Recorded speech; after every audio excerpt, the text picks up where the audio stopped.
On a spring morning in April 1905, in the small town of Groveton, outside Pittsburgh, Royal Grimm walked out of his wooden house overlooking the railroad tracks.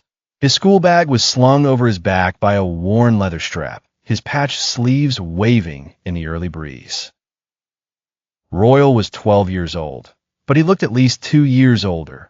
His face was as thin as a tree branch, and his eyes shone with an innate intelligence as if they had come from an earlier time. His day had been like any other, the road to school, classes, and dreams of becoming an inventor like Edison. As Royal passed the small wooden bridge crossing a shallow stream, something unusual caught his eye at the bend in the tracks. The iron bent at the joint, and one of the rails was dislodged from its proper position, as if a workman had forgotten to tighten it. He approached tentatively, bent down, and peered with scrutinizing eyes. But this morning, it seemed different. The wind carried something strange, a smell of hot metal mixed with a hint of danger. Then he realized the terrifying truth.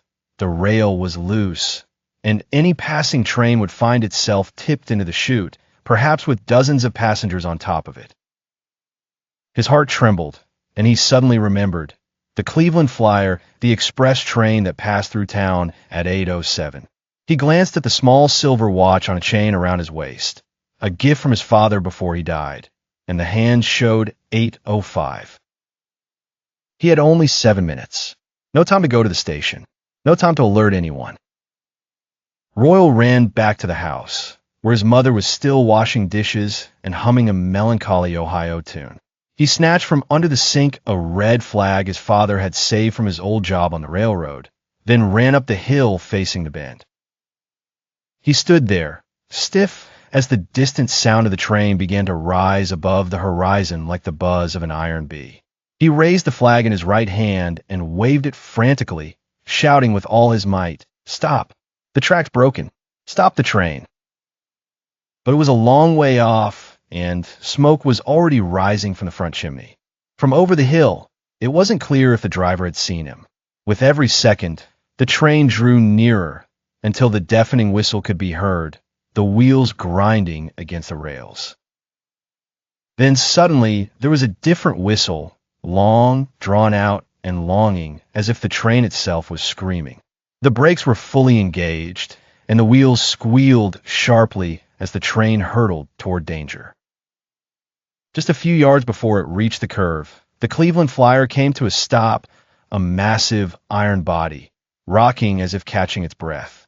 The driver leaned out his window, shouting, "Who's that boy? Who waved the flag?" In the minutes that followed, as passengers and workers gathered around the derailment, everyone pointed to the thin boy standing on the hill, panting, his hands trembling, but his eyes shining with silent pride.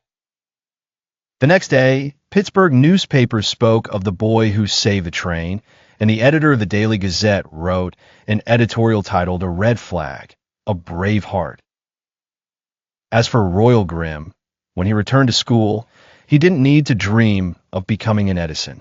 He had made his own name on the railroad that April morning, where glory wrote its first lines with the ink of his heart alone.